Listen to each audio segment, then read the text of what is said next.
मैं डॉक्टर उर्मिला शर्मा से आचार्य MSJ college Bharatpur. मैं MA फाइनल पंचम प्रश्न पत्र में सूरदास पढ़ रहे विद्यार्थियों के लिए भ्रमर गीत के एक पद की व्याख्या कराने जा रही हूँ। यह पद इस प्रकार है। प्रीति कर दीनी गरे छुरी, जैसे बदिक चुगाए कपटकन पाछे करत बुरी। ये वचन उद्धव के प्रति गोपियों के हैं। प्रेम के क्षेत्र में अपने प्रति कृष्ण के द्वारा दिए गए विश्वासघात की चर्चा करते हुए गोपियाँ कहती हैं। गोपियाँ कृष्ण के प्रेम व्यवहार को कपटपूर्ण बताते हुए उद्धव जी से कहती हैं कि उन्होंने प्रेम करके हमारे गले पर छुरी चलाई है। अर्थात कृष्ण ने ऐसा कठोर व्यवहार किया है मानो हमारे प्राण ही ले लिए हों। कृष्ण का व्यवहार वैसा है जैसे कोई बहेलिया पहले तो कपट करके पक्षियों को दाना चुगाता है और फिर पक्षियों को पकड़कर उसके प्रति बुरा व्यवहार करता है। तो पहले को कृष्ण ने अपने प्रेम जाल में फंसाया, अब वियोग में तड़पाकर मर्मांत पीड़ा पहुंचाकर हमें मार रहे हैं।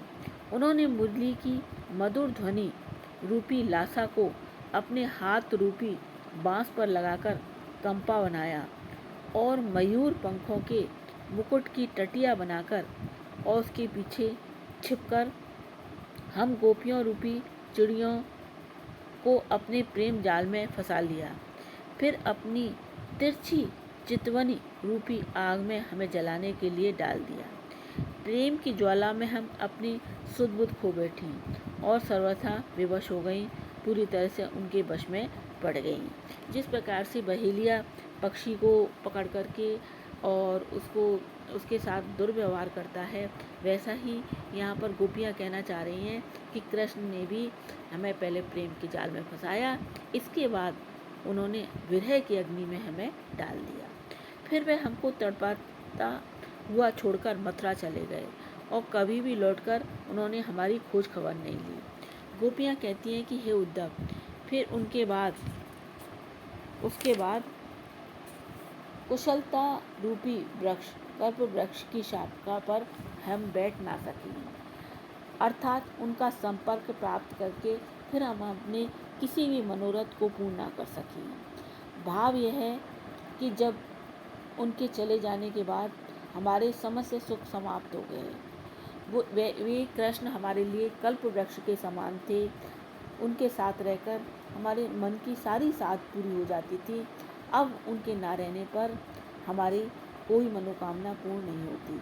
हम आश्रयहीन हो गए हैं, क्योंकि कृष्ण रूपी कल्प वृक्ष के अतिरिक्त अन्य किसी भी वृक्ष का आश्रय लेना हमारे लिए संभव नहीं है।